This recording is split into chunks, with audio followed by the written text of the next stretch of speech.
All healing comes from inside ourselves. We have the physician on the outside and the physician on the inside, and all healing is based on love. We really don't understand our own power. See, I have this kind of idea that when God created this earth, whoever God is to whoever you are, created the earth and it was beautiful and everything was in place and the way it should be.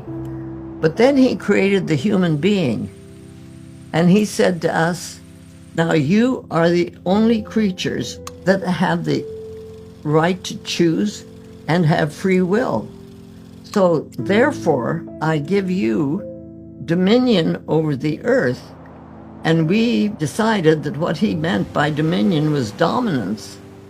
And so we've taken over the earth and done what we darn well choose with it. And look where we are.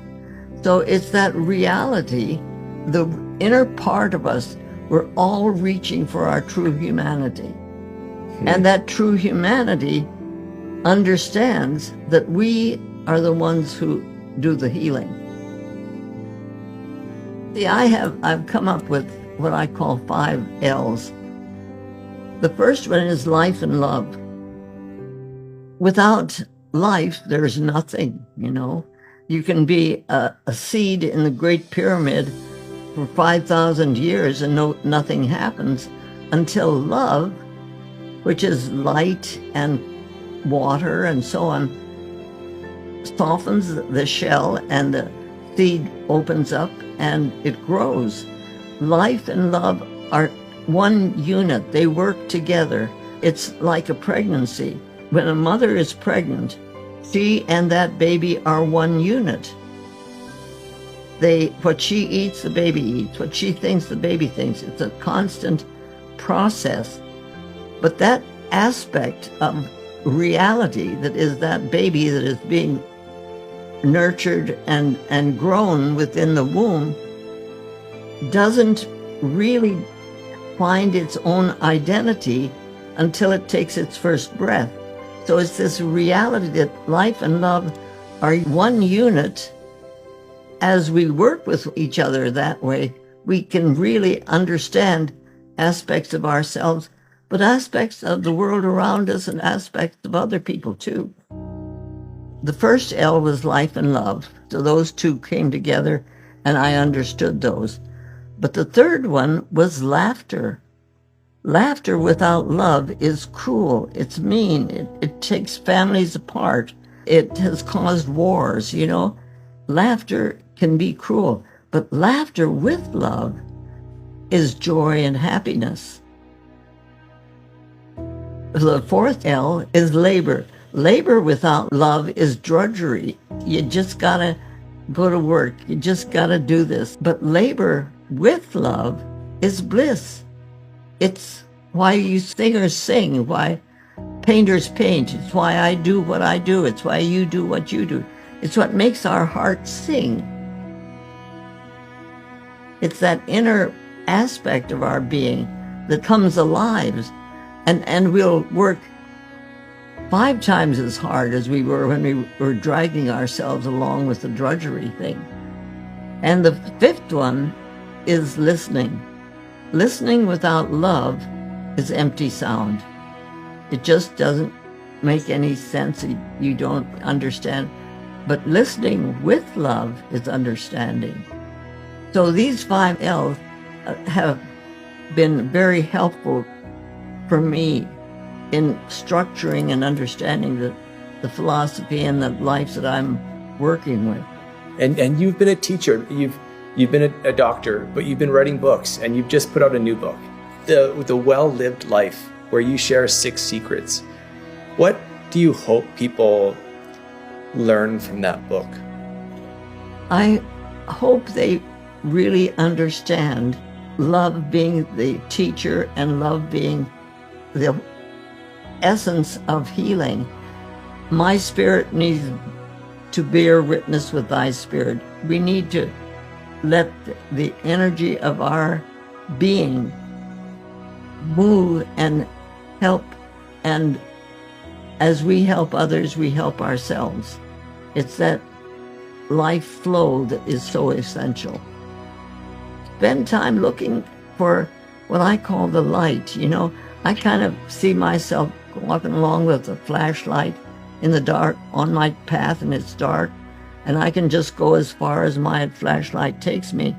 But as I'm walking along, sometimes on the side of the path, there's a light that is not very bright. It's just kind of shimmering.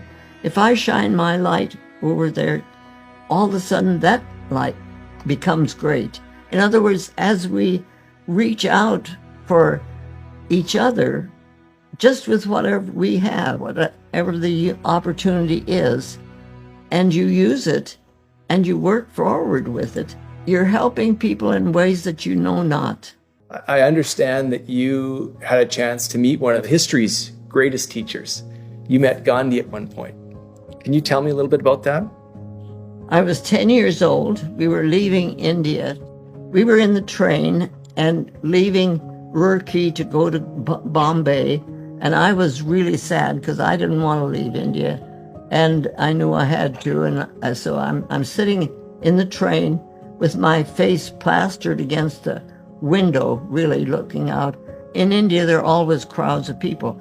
Well, there were crowds of people here, but there was a man walking in front of this crowd, and he had on a dhoti and a staff, and I recognized him as Gandhi, and he was just walking along, and when it came into my sight, and he reached down, a little girl was handing him a flower. He took the flower, and as he looked up, he looked straight into my eyes, and I looked into his. And something happened. I can't explain to you what happened. I can't explain to anybody. I can't even explain it to myself. But I felt a connection of love that was really, really important to me. That was just a moment. I watched him go on with the Salt March that he was doing and so on. 30 years later, my parents were working with Gandhi as India was torn apart with the partition. Hindus and Mohammedans killing each other. It was just awful. And my parents had their little medical jeep, and they took it around to camps and did what they could. When Gandhi was speaking, my dad would get up on the platform with him, and they would talk together to the people. And Gandhi and my mother and father formed a friendship. Gandhi gave my mother a Kashmiri blue shawl and my dad a Panipat blanket. It was a close enough relationship in the family that this was being done. So I feel that spark was started when I was 10 years old, and our family connection kept that going. It's recognizing when something like that happens and not shoving it under the carpet, because those are the things happen. I've looked at people sometimes and been able to feel that, and I don't even know who they are.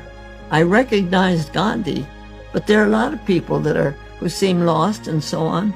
And if you can smile at them and speak to them and recognize them, people are waiting to be recognized.